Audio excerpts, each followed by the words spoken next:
വിദേശ രാജ്യങ്ങൾക്കുള്ള ധനസഹായം വെട്ടിക്കുറച്ചുകൊണ്ട് രാജ്യത്തെ സമ്പദ്ഘടനയെ കാത്തുസൂക്ഷിക്കാനുള്ള ശ്രമം നടത്തുകയാണ് US. പ്രസിഡന്റ് ഡൊണാൾഡ് ട്രംപിന്റെ അഭിപ്രായത്തിൽ വിദേശ ധനസഹായങ്ങൾ അനാവശ്യമായൊരു കാര്യമാണ്. അതായത് അത് പൊതു ഖജനാവിന്റെ പാഴ്ചെലവാണെന്നാണ് അദ്ദേഹം പറഞ്ഞത്. ഇതുവരെയും വിദേശത്തേക്കുള്ള പ്രധാന മാനുഷിക പ്രവർത്തനങ്ങളായ വാക്സിനേഷൻ ഡ്രൈവുകൾ, പൊതുജനാരോഗ്യ പ്രചരണങ്ങൾ, ഭക്ഷണ പദ്ധതികൾ എന്നിവ പോലുള്ള സഹായങ്ങൾ അദ്ദേഹം വെട്ടിക്കുറച്ചിട്ടുണ്ട്. പക്ഷേ അത്തരത്തിൽ മറ്റു രാജ്യങ്ങൾക്കുള്ള സഹായങ്ങൾ അമേരിക്ക വെട്ടിച്ചുരുക്കുമ്പോഴും ആർക്കാണ് അമേരിക്കൻ പണം ലഭിച്ചുകൊണ്ടിരിക്കുന്നതെന്ന് ഊഹിക്കാമോ? മറ്റാർക്കുമല്ല, പാകിസ്ഥാന് തന്നെ. ട്രംപ് ഭരണകൂടം പാകിസ്ഥാൻ ഏകദേശം $400 മില്യൺ ഒരു സൈനിക സഹായ പാക്കേജ് അനുവദിച്ചിരിക്കുകയാണ്. എന്തിനാണിതെന്നല്ലേ? പാകിസ്ഥാന്റെ F-16 യുദ്ധവിമാനങ്ങൾ നിലനിർത്താൻ വേണ്ടി അമേരിക്ക നൽകുന്ന ധനസഹായമാണ് ഈ സൈനിക സഹായ പാക്കേജ്. പാകിസ്ഥാൻ ഏകദേശം 85 അമേരിക്കൻ F-16 വിമാനങ്ങൾ പ്രവർത്തിപ്പിക്കുന്നുണ്ട്. അതിനാൽ അവയുടെ അറ്റകുറ്റപ്പണികൾ, പരിചരണം, നിരീക്ഷണം തുടങ്ങിയ പരിപാലനത്തിനു വേണ്ടിയാണ് US ഈ തുക പാകിസ്ഥാന് നൽകുന്നത്. ഇതാദ്യമായല്ല അമേരിക്ക പാകിസ്ഥാന് ഇത്തരത്തിൽ സൈനിക സഹായം നൽകുന്നത്. ജോ ബൈഡന്റെ ഭരണകാലത്ത് 2022 പാകിസ്ഥാന് ഇതേപോലൊരു പാക്കേജ് അമേരിക്ക അനുവദിച്ചിരുന്നു. അത് ഏകദേശം $450 മില്യൺ.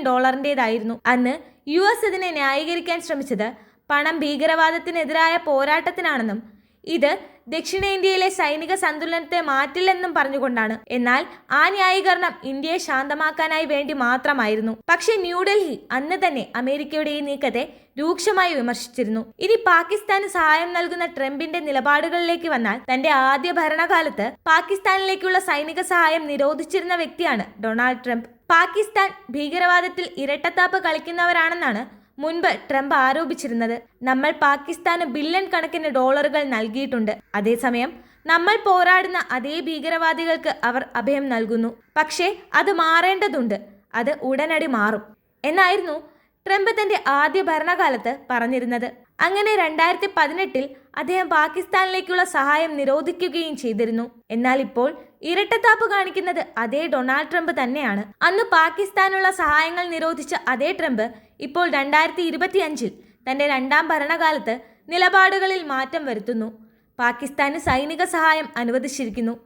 ഇതൊരു വ്യക്തമായ യു-ടേൺ ആണെന്ന് തന്നെ പറയാം. പക്ഷേ ഇത് ഒരു വലിയ നയമാറ്റത്തിന്റെ സൂചനയാണോ എന്നതാണ് പ്രധാന ചോദ്യം. ഇത് ഇസ്ലാമാബാദിനോടുള്ള ഒരു പ്രതിബദ്ധതയാണ്. അധികാരമേറ്റ ശേഷം ട്രംപ് സൈനികവും മാനുഷികവുമായ എല്ലാ വിദേശ സഹായങ്ങളും 90 ദിവസത്തേക്ക് മരവിപ്പിച്ചിരിക്കുകയാണ്. അവിടെയും ചില പദ്ധതികൾക്ക് ഇളവ് നൽകിയിരുന്നു. ആകെ 243 ഇളവുകൾ നൽകപ്പെട്ടു.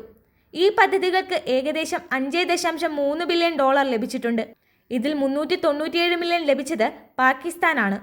ഇനി മറ്റിളവുകളിലേക്ക് വന്നാൽ, US-ന്റെ ദീർഘകാല സഖ്യകക്ഷികളായ ഇസ്രയേലിനും ഈജിപ്തിനുമുള്ള സൈനിക സഹായ പാക്കേജുകൾ അമേരിക്ക തുടരുന്നുണ്ട്. ആ സഖ്യകക്ഷികളുടെ കൂട്ടത്തിൽ പാകിസ്ഥാനും ഉൾപ്പെട്ടു. എന്നാൽ അമേരിക്ക പാകിസ്ഥാന് നൽകിയിരിക്കുന്ന ഈ സൈനിക പാക്കേജ് എങ്ങനെയാണ് ഇന്ത്യയെ ബാധിക്കുന്നതെന്ന് നോക്കാം. സാങ്കേതികമായി പാകിസ്ഥാൻ F-16 ഭീകരവാദികൾക്കെതിരെ മാത്രമേ ഉപയോഗിക്കാൻ പാടുള്ളൂ. അവ ഇന്ത്യക്കെതിരെ ഉപയോഗിക്കാൻ പാടില്ല എന്നതാണ് നിയമം. പക്ഷേ ഈ നിയമം കല്ലിൽ കൊത്തിയതല്ല. വാസ്തവത്തിൽ 2019 പാകിസ്ഥാൻ ഇന്ത്യക്കെതിരെ F-16 പ്രയോഗിച്ചിരുന്നു. ബാലാക്കോട്ട് ആക്രമണത്തിനിടെ ഒരു F-16 യുദ്ധവിമാനം ഇന്ത്യ വീഴ്ത്തിയിരുന്നു. അതിനാൽ ഈ സഹായ പാക്കേജ് ഇന്ത്യയെ നേരിട്ട് തന്നെ ബാധിക്കുന്നുണ്ട്. കൂടാതെ ഇത് ആശയക്കുഴപ്പം സൃഷ്ടിക്കുകയും ചെയ്യുന്നുണ്ട്. കാരണം ട്രംപിന്റെ പാകിസ്ഥാൻ നയം എല്ലായിടത്തും പരന്നു കിടക്കുന്നതാണ്. സൈനിക സഹായത്തിൽ അദ്ദേഹം സ്ഥിരത പുലർത്തുന്നു എന്ന് പറയാനാകില്ല. കാശ്മീർ വിഷയത്തിൽ അദ്ദേഹം മധ്യസ്ഥത വഹിക്കാൻ ശ്രമിച്ചു. എന്നാൽ പാകിസ്ഥാൻ ഭരണകൂടത്തോട് അദ്ദേഹം ചൂടും തണുപ്പും കലർന്ന മനോഭാവമാണ് കാണിക്കുന്നത്. കഴിഞ്ഞ കുറച്ചു മാസങ്ങളിലെ സംഭവങ്ങളിൽ നിന്ന് തന്നെ അക്കാര്യം വ്യക്തമാണ്.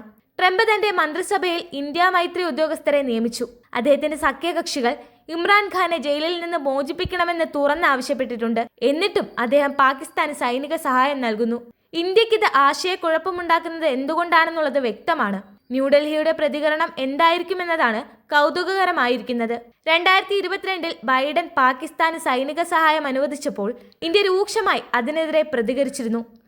F-16 പോലുള്ള വിമാനത്തിന്റെ ശേഷിയെക്കുറിച്ച് പറയുമ്പോൾ, ഇത് ഭീകരവാദത്തിനെതിരെയാണ് ഉപയോഗിക്കുന്നതെന്ന് പറഞ്ഞ് ആരെയും കബളിപ്പിക്കേണ്ടതില്ലെന്നും, എല്ലാവർക്കും അവ എവിടെ വിന്യസിക്കപ്പെട്ടിരിക്കുന്നുവെന്നും, എന്തിനാണ് അവ ഉപയോഗിക്കുന്നതെന്നും, എന്താണ് അതിന്റെ ശേഷിയെന്നുമൊക്കെ അറിയാമെന്നുമാണ് വിദേശകാര്യമന്ത്രി എസ് ജയശങ്കർ അന്ന് പറഞ്ഞത്. അത്തരം കാര്യങ്ങൾ പറഞ്ഞ് ആരെയും വിഡ്ഢിയാക്കേണ്ടെന്നും അദ്ദേഹം പ്രതികരിച്ചിരുന്നു. ഇത്തവണയും പ്രത്യേകിച്ച് ട്രംപ് വൈറ്റ് ഹൗസിലുള്ളപ്പോൾ സമാനമായ പ്രതികരണം തന്നെ ഉണ്ടാകുമോ എന്നാണ് രാജ്യം ഉറ്റുനോക്കുന്നത്. പാകിസ്ഥാനെ സംബന്ധിച്ചിടത്തോളം ഇതെന്തായാലും അവർക്ക് പുത്തരിയല്ല. അവർ പതിറ്റാണ്ടുകളായി അമേരിക്കക്കാരെ വിഡ്ഢികളാക്കുന്നുണ്ട്. പാകിസ്ഥാൻ എന്ത് ചെയ്താലും വാഷിംഗ്ടൺ അത് ക്ഷമിക്കുന്നുണ്ട്. ഭീകരവാദത്തിൽ ഇരട്ടത്താപ്പ് കാണിക്കുന്നതോ താലിബാനെ രഹസ്യമായി പിന്തുണയ്ക്കുന്നതോ ഒന്നും അമേരിക്കയ്ക്ക് ഒരു വിഷയമേ അല്ല. പാകിസ്ഥാൻ ചൈനയിൽ നിന്ന് ആയുധങ്ങളും യുദ്ധവിമാനങ്ങളും വാങ്ങുന്നതും അമേരിക്കയ്ക്ക് ഒരു പ്രശ്നമല്ല. ട്രംപ് അവർക്ക് $400 മില്യൺ നൽകുന്നത് അമേരിക്കൻ F-16 യുദ്ധവിമാനങ്ങൾ പരിപാലിക്കാനാണ്. അതേസമയം തന്നെ 5ാം തലമുറയിലെ J-35 വിമാനങ്ങൾ ഏകദേശം 40 എണ്ണമാണ് ഷീ ജിൻപിങ് പാകിസ്ഥാന് നൽകിയത്. ഇത് ഇന്ത്യയെ ആശങ്കപ്പെടുത്തുന്ന കാര്യം തന്നെയാണ്. കാരണം ട്രംപ് ഇരുവശവും നിന്ന് കളിക്കുന്നതായാണ് തോന്നുന്നത്. ഈ മാസം ആദ്യം അദ്ദേഹം പ്രധാനമന്ത്രി മോദിയെ വൈറ്റ് ഹൗസിൽ സ്വാഗതം ചെയ്യുകയും ഇന്ത്യക്ക് F-35 വിമാനങ്ങൾ വിൽക്കാമെന്ന് വാഗ്ദാനം നൽകുകയും ചെയ്തിരുന്നു. എന്നിട്ട് ദിവസങ്ങൾക്ക് ശേഷം അതേ ട്രംപ് പാകിസ്ഥാന് സൈനിക സഹായം അയക്കുന്നു. ട്രംപിന്റെ ഇത്തരം ഇരട്ടത്താപ്പിൽ ഇന്ത്യൻ സർക്കാർ എങ്ങനെ പ്രതികരിക്കുമെന്നാണ് ഇനി കാണേണ്ടത്.